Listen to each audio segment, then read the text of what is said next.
extended members who are having different difficulties in their lives, and we pray for your blessings upon them. Dear Father, we pray that they would look to you as the source of all goodness and blessings. Dear Father, we are very thankful that Kyle is able to be with us this morning. We thank you so much for the wonderful ministry that he is engaged in that great continent, that great area of India, and all that they are doing there for you and your son Jesus. We see the fields are very white unto harvest, and we thank you so much for just the great opportunities, the doors that you are opening. And we pray that you continue to bless Kyle and his team, his family, as they are working there in India. We pray that you bless him with the lesson that he will present to us this morning, that you give him that ready recollection of all he desires to impart to us. And dear Father, that you would open our hearts, our minds to be receptive to your word. We love you, and it is through your blessed Son, Jesus, we do pray. Amen. Kyle, come on up, brother.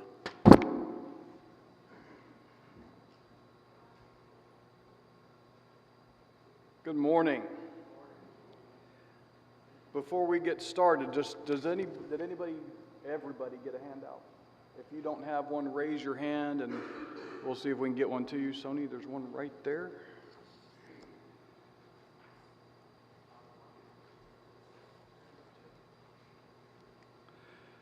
I am glad to be with you today. Making sure I got this right. There we go. If you would turn to the back side of the handout and just look at the first couple of paragraphs. I'm going to give you a little bit of just background information, especially regarding the country itself. Now, some of this, of course, if you remember my dad being here, and I know he has talked about a lot of this, but I'm just going to give you that refresher course, so to speak. When we talk about the nation of India, the country is about 2,000 miles from north to south, about 1,800 miles across. And so when we try to compare that to the U.S., there's a lot of things for us to keep in mind. It is the second largest population in the world, right around 1.4 billion now, which means it's crowded. But it's the world's largest democracy, and of course this is a very important point that we need to keep in mind politically, because think about America and India have so much that they really can offer one another politically, and with its strategic location in the world, that all just really kind of works out to be, would be a great pairing.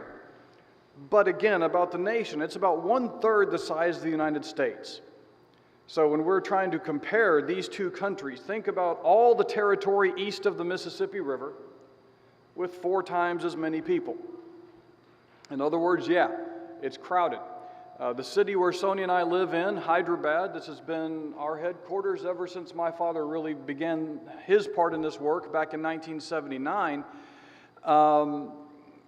This is the 7th largest city in India, only about 18 million people. So you see from what we learned during COVID with all the social distancing and all that, no, it didn't happen because it was just not possible. It's not working with every click there, Wayne.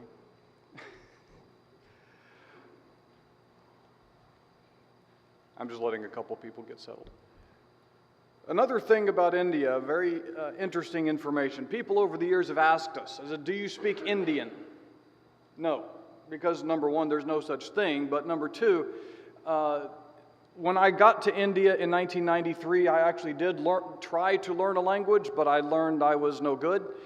I am no linguist, but India does have 2 national languages. Those are Hindi and English. Hindi is primarily spoken in the northern part of the country.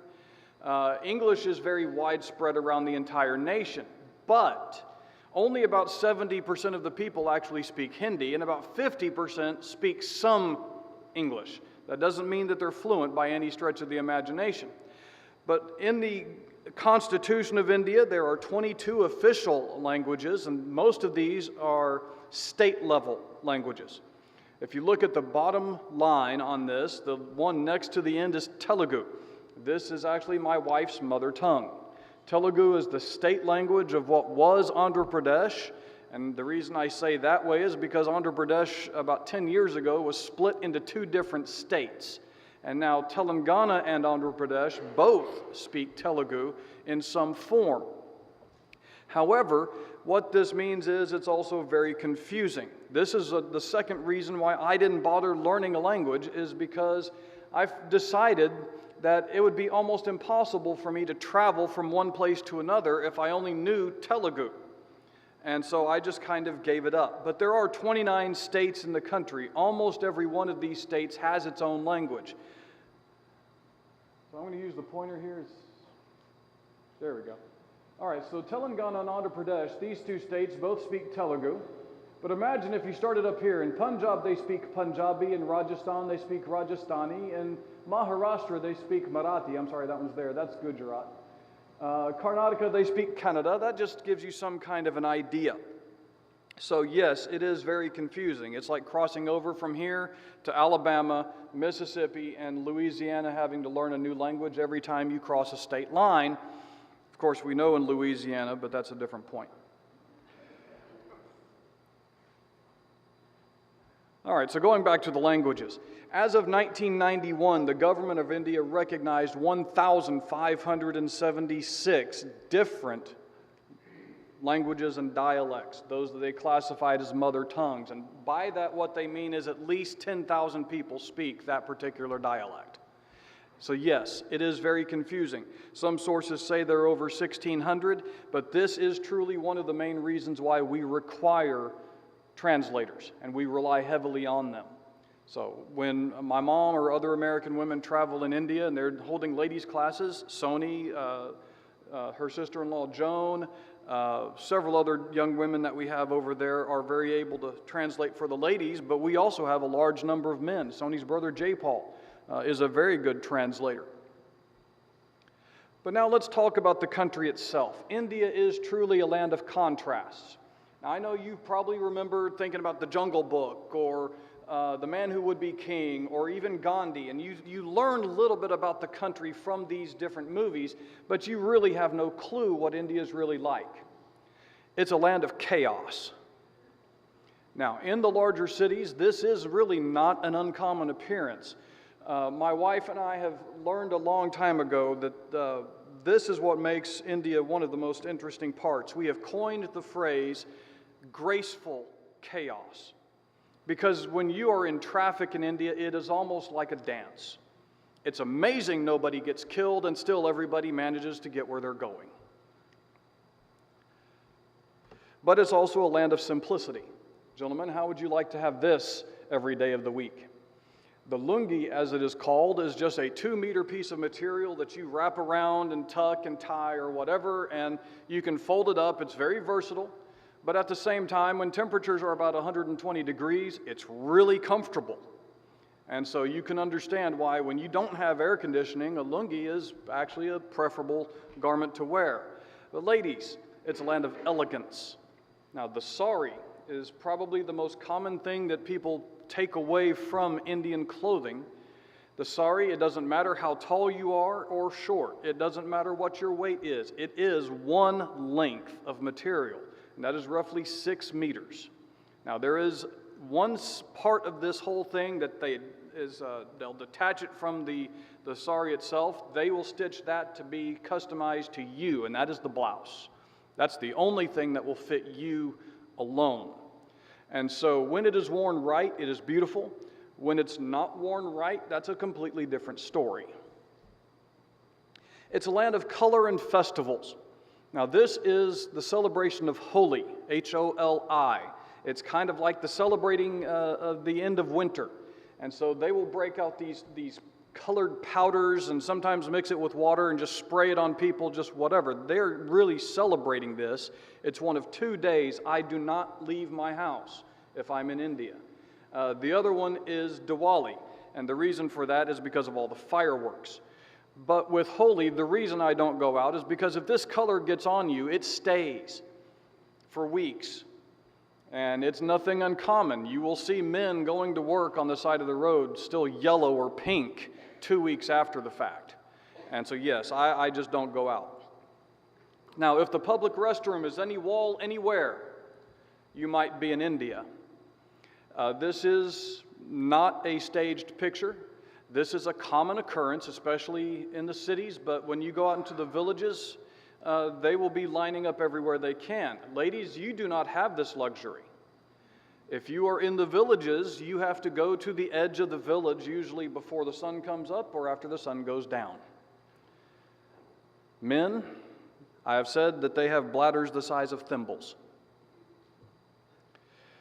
But it is a land of poverty, extreme poverty. It is estimated that 70% of the people of India live at or below the poverty line. And when we talk about poverty in this country, we have no clue what it really means. And it's a land of extravagance. How many of you know what this is? The Taj Mahal. And what is it? It's a tomb. This monstrosity of a building, as beautiful as it is humongous. And it was built for one person. The Shah Jahan, the emperor, built this for his wife Mumtaz, who died in childbirth of their 14th child back in the 1600s. And it is really humongous. To give you some kind of an idea, all those little black dots down there, those are people. When Shah Jahan passed away, he was buried beside his wife, and that was the only thing that threw off the symmetry of this entire building. It's gorgeous to behold, but it really was an extravagance. Now, enough about that. I want to talk about the work that we do. If you look just below the list of states there on the back side of the handout, you will see the list of our team members. Of course, you know my parents, but I'm going to just give you the history. In 1979, when we were living in Phoenix, Arizona, my father, after years and years of corresponding with a man in India, he managed to convince the elders of the church there in Phoenix to allow him to go spend some time. And so he loved it so much that he decided he wanted to take my mom for her to see it.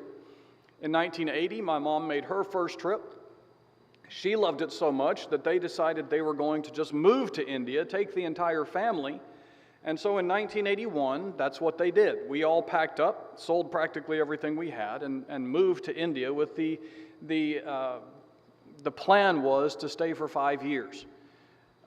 Unfortunately, that did not happen. We stayed only 5 months. And so we came back to the States, and it was actually during that 5 years that we ended up here at Central. And so if that had not happened, we would never have been here. But in 1993, I went back to India, and of course, I met this beautiful young woman that I have traveling with me, and the rest was history. I am still working in India almost 30 years later. This is the rest of our group. So Robert Hall is in the dark shirt on the left. Ben Reniger is right in the middle. Joe Evans at the top, and Steve Snyder on the upper right. Robert and Ben have been working with us for a number of years.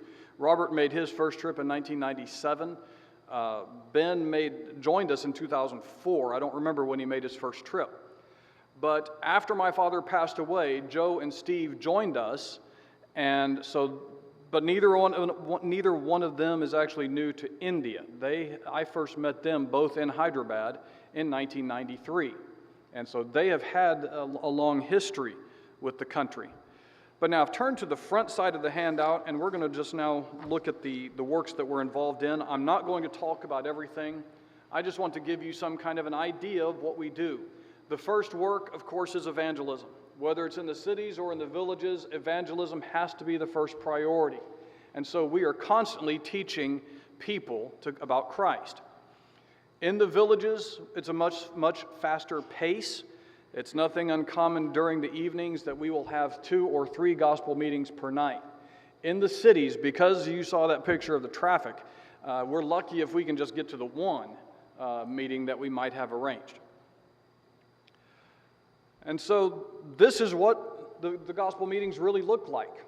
We will hold meetings wherever we possibly can. Whether it's an open plot of land like this, they will set up a small stage, maybe have some chairs like in this particular picture. Usually it's just mats that they put down on the floor and people just come and sit. But this is just one of the options. Sometimes we'll meet on the roof of somebody's home. Sometimes inside an apartment when it's really a smaller group and we can all fit in one place. Sometimes they will literally shut off a street. Now, we don't prefer them to do this, but in a smaller village, especially when they don't have their own police force, this is really not uncommon. People trying to get home in the evenings just have to get off their bicycle and walk around. And that's really what it comes down to. But this is, of course, the aim, trying to bring people to Christ. And millions over the years have been converted to the Lord's church. The second major part of our work is training preachers. We understood a long time ago this is not and cannot be an American work. So we need to be teaching the Indian brethren that they can do this work, that they can be involved in this. And so whether it's any of these types of things, you look at the list, the Cave Memorial Bible Institute. This was our first format of teaching preachers. It started out in Hyderabad, just one class, anybody who wanted to come 1 day a week. But what we found out was that people in other places wanted to have classes as well, and so we just started allowing them to have their classes in their villages, and we ended up with over 1,600 different branches at one point. However, years ago we really stopped tracking this, and we have no idea how many of these classes are in operation right now. But the idea was that the men would come together just to study. What happened was not just that they would learn to study together and just have some fellowship, they learned to work together. And so the Indian preachers developed networks. And so just an example, if you come to this congregation Sunday morning, there would be 4 or 5 different men that might be able to preach that all come here. But then after that, they would spread out into other congregations. Well, those congregations also might have men who can preach, but they will all be working together. And so they just spread out into multiple congregations. It's nothing uncommon for one preacher in India to work with 4 or 5 different congregations every Sunday. That's staying busy. Whoop, I got ahead of myself. There we go. Next on the list was the Carl Crosser Memorial Institute of Biblical Studies. This is the third one on the handout. This started as a 3-month intensive preacher training school, but as you can see, we've expanded to 4 different formats. Now, sadly, due to COVID, yes, a lot of these things had been shut down. We are still in the process of getting everything revamped and reorganized. We're redoing curriculum and all of that. So we are about to be reopening at least 2 of these schools. But number 1, the mobile Bible school is exactly like it sounds. Brother T.J. Monagrow and a couple preachers, teachers that he works with, they travel to different villages doing exactly that. They teach. Then we have the 3-month programs in Pongalore and Markapur, a 2-year program in Naredachirla, and then lastly, a 2-day-per-week school in Hyderabad. Now this one is different than the others. Because number 1, there's no graduation, there's no exams, nothing. It's just having the men in the city come together and learn. And it's kind of like a KCMBI in that extent, but we've just classified it differently. Next on the list is the Haslam Fulford Memorial Preachers Lectureships.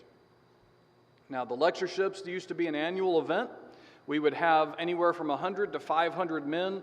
We would have them in different locations every year, different maybe 3 days or 5 days, all just depended on what they wanted to learn, and we would just do our best to teach and train. Now the next on the list is the denominational preacher seminars. The DPS, as we call them, they were designed especially to bring denominational preachers together, to teach them, weed out the errors of denominationalism, just to bring them back to the Bible. And so this has been very successful in doing that. And the great reward is that if we are able to convert one denominational preacher, not only do we have access to one or sometimes several different congregations, we would also have access then to his network, and he may actually want us to bring our men to one of these DPS programs in his area later on. And so it's just one of the ways that the church has been able to spread. And then last, of course, you see just continual opportunities to teach. And we do take those opportunities every time we're in India. It's nothing uncommon. Three days out of a week, sometimes 5 days, if there's no travel in between, we will be teaching somewhere, anywhere between 50 and 100 different preachers, just training them, giving them better information and education so that they can be better equipped as preachers. So here you have Robert teaching a class, and I mentioned J. Paul earlier. J. Paul is there translating for him. Here you have Brother Ben and Chennai, and there is Joe and Steve. Now, these two pictures I'm going to explain very quickly. After my father passed away, Robert and Ben and I got together and we were talking about when we were able to go back to India. And our idea was that we would all go together. We wanted to meet with all of our team leaders, and what I mean by that is the men that we work most closely with. Many of these are translators. Not all of them are supported. But there was about 113 men. I think 3 of them were not able to attend this program. But that's what this program was. Joe and Steve joined our team, so all 5 of us went at the one time.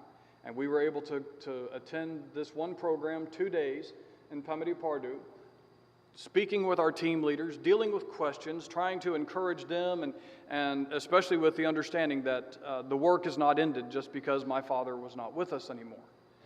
And so this was a very important program for that. And while we were at this meeting, something occurred to me that I also thought was pretty important. So that in the 40-some-odd years that we had been working in India, this was the first time that we had had all the Americans and all the Indian team leaders in the same room at the same time. And so that really just had a great impact on us. But this is our work.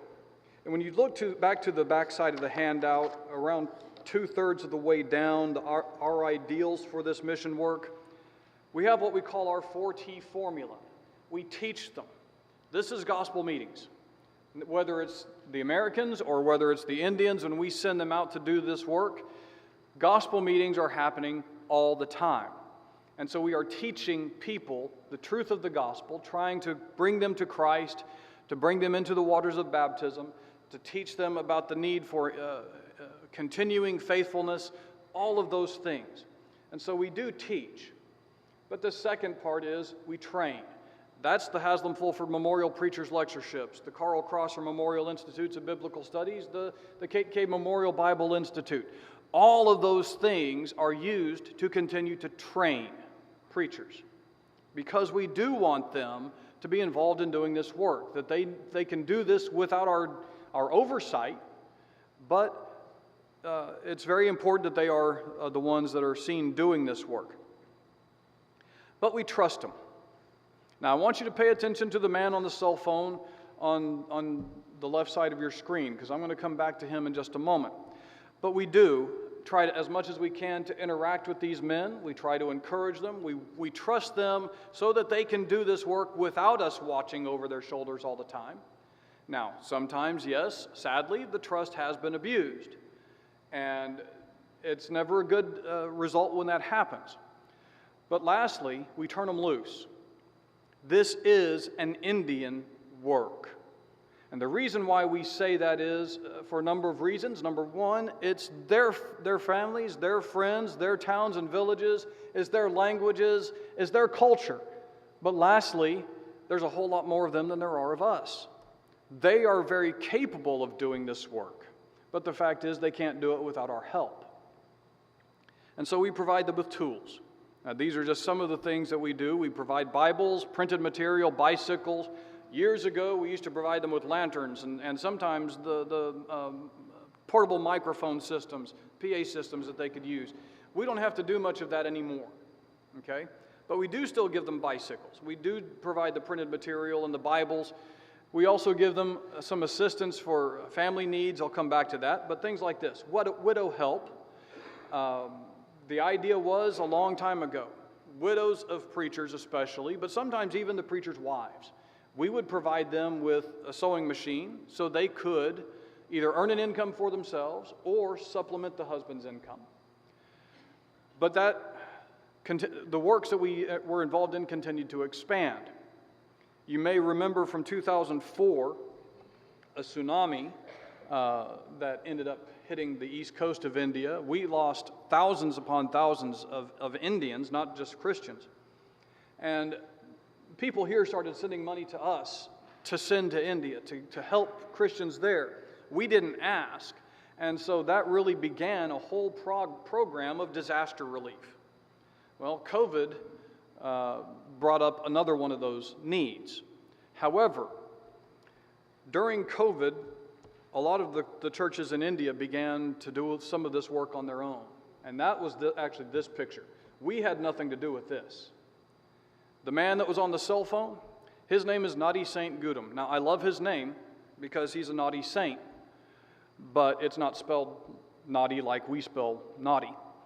N-A-T-I, Naughty Saint, is exactly that. He and his family, they are really saints. They are good people. But he and his family did this. They started collecting the staple foods, the fruits and vegetables, milk packets, rice, whatever they could, and they distributed these things in the community. I'm going to come back to him a little bit later. The Clayton's Kids program, again on the front side of the handout, Clayton's Kids is about 2/3 of the way down the list. This is a school in the city of Hyderabad, all for underprivileged children. They don't have to pay anything to attend the school. We supply the building, we supply the teachers' salaries, the uniforms, books, everything we pay for. And so we are very able to teach several hundred kids at this facility every day. And because it's not a government school, we also have the opportunity to teach Bible classes. And so that helps. VBS programs, the Harvey K. Memorial Children's Homes. Now, again, going back to the tsunami, the children that you see here, they were all victims of the tsunami. Either they had lost one parent or both. At the beginning, Brother U. Ravi Kumar came to us. He said, "Brother, we have 36 children, and we need to be able to put them into a home because of the loss of parents." And we said, "Okay, we will deal with that, but no more children." We are trying to get out of the children's home work for a number of reasons. The government of India makes it very difficult for us to run a children's home. They've put on so many restrictions and regulations. In all honesty, their very pro-Hindu government is trying to shut down any so-called Christian organization that raises kids. And so we have, I guess you could say, we've gone very much under the radar. But as of 2019, the last time I visited this place, these were all the children we had left. We had aged all the rest out. We put them through college and had them be able to get out on their own. And so most of these are gone now. We have just a few left. And as soon as they are through college, that particular home will be closed. But now, I was talking about preacher assistance earlier, and this is one of those things. Preacher assistance is a necessity because primarily the preachers of India have very small congregations. Most of those congregations are full of poor people who really cannot give much. Most of what they give in offerings actually comes in the form of food. Okay, they don't give money. They give small bags of rice or some fruit, some vegetables, whatever they can afford. But when emergencies arise, we try to help them, whether it's in the form of a one-time gift, just a little bit of money to help their family. Of course, COVID, we helped a lot of people during that. But medical needs are one of the things that I take care of personally. What this means is I'm not a doctor. I don't pretend to play one on TV or anything like that. But when a need arises, a preacher or his wife or a family member has to have medical treatment, they have to make sure everything is paid for, and they bring to me an application like you see here, bills, documentation. I need to have proof that everything was done, and then I will help. But there is a very important case on this. I usually will only help them one time for a particular case. They cannot keep bringing me back needs for an ongoing problem. That's something that the group will have to decide on, not me, except for that one right there. Her name is Sonu, not to be confused with Sony. Sonu is the great-granddaughter of a man by the name of Bandaru John. And Bandaru John was the man who first started writing letters to my dad back in the 1970s, "Brother, please come to India." Bandaru John's son and daughter, Isaac and Betty, have worked with us for a number of years, but Betty passed away about 15 years ago. Her daughter, Vijaya, is actually the wife of Nadi St. Gudam. But her sister and her husband, he contracted HIV through a blood transfusion, spread it to her. When Sonu was in utero, she also contracted HIV and was born HIV positive. Before she was 1 year old, both the parents died. Nadi St. Gudam and Vijaya took her in, adopted her, have raised her as their own, and now she's, I think, 19 years old, requiring monthly medical help. And because they didn't have to take her in, they didn't have to raise her, I have agreed to every month or every few months, they'll bring me the bills and I'll just pay the whole thing. But that's one of the only cases that I will do and treat like that. I was able to make a trip, as I said earlier, with all the other Americans on the team in February and March of last year. We were only able to stay a maximum 30 days. I was there for 3 weeks. And not sure when we were going to be able to get back even at that point. The government finally allowed the return of tourism, long-term visas, and all of that. And so in September, my mom and I both went over to India. We spent 3 months. Sony had left in June, and so she stayed there until I got there, and then she came back to the States a couple weeks before I did. But this is just to give you some kind of an idea. Now, when we're in Hyderabad, we do go to the churches, several congregations every Sunday. We do have gospel meetings at night, but I want to introduce you to one couple. That's our oldest daughter, Sunshine. Of course, you see me and Sony right there. This is Sony's mother. This is a young man by the name of Jain, Jain. Jain and Sunshine met a little over a year ago, and they started dating. He was from a Hindu family. That's his mother on the right. But he didn't really agree with Hinduism, and so they started studying together. He starts attending worship services with her, even when she's doing the online worship service. So he was always there with her, learning. And so when we got back to India in September, we were able to baptize him, and his mother was there present at the time. She really encouraged it. And so we have a little announcement to make, and that is in August of this year, they are getting married. And so we're really happy about that. Some of the trips we made right after getting to India, Sony had already gone through all the organizing, getting this little trip ready. First time I've ever been to this particular area, Coimbatore of Tamil Nadu state. A man that we know from Hyderabad. This is basically his native area, and he has been asking us to come down there for years just to see the congregations that he knows of. So we spent a few days in this area, getting to know new people, see new places, which is always fun to do. And I hope that when we get back to India, I'll be able to do that again. Other places we went, in the state of Telangana, we were at Karimnagar, near Karimnagar, a village called Yengal. You see the middle picture. This was actually 3 days of classes. Women attended just like the men did, but that was just kind of as a fluke. But Sony did ladies' classes, I did men's classes, and everything was really a great trip. Also in Telangana, we went to Sangareddy. Now here we worked with a couple of our supported preachers, Brother A. Anil Kumar and B. Emmanuel. Again, preacher training classes all day long, and then gospel meetings at night. We got to go in Andhra Pradesh. We went near Macharla. Now, this is a place that we have been many times. My wife and I have enjoyed going to Machurla a lot of times over the years. Her father had some young men way back when that he had helped to teach and convert the family.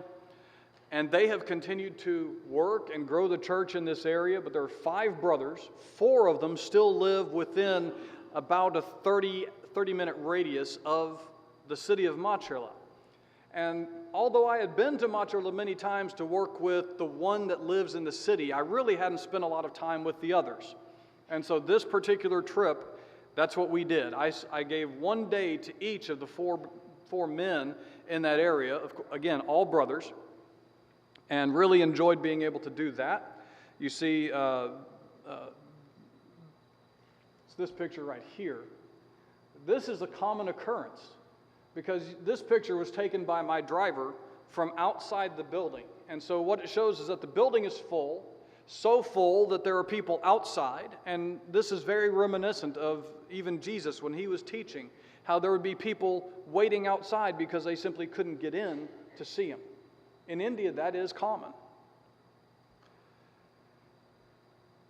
We took a trip to Maharashtra. Now, this was, for lack of a better term, Maharashtra is a dangerous place to go. The BJP government that is in charge in the nation also is in charge in this particular state. They are very anti-West. They are very anti-Christian. And so we have to keep everything indoors. But Steve Snyder, myself, we both went. Of course, Sony went with us.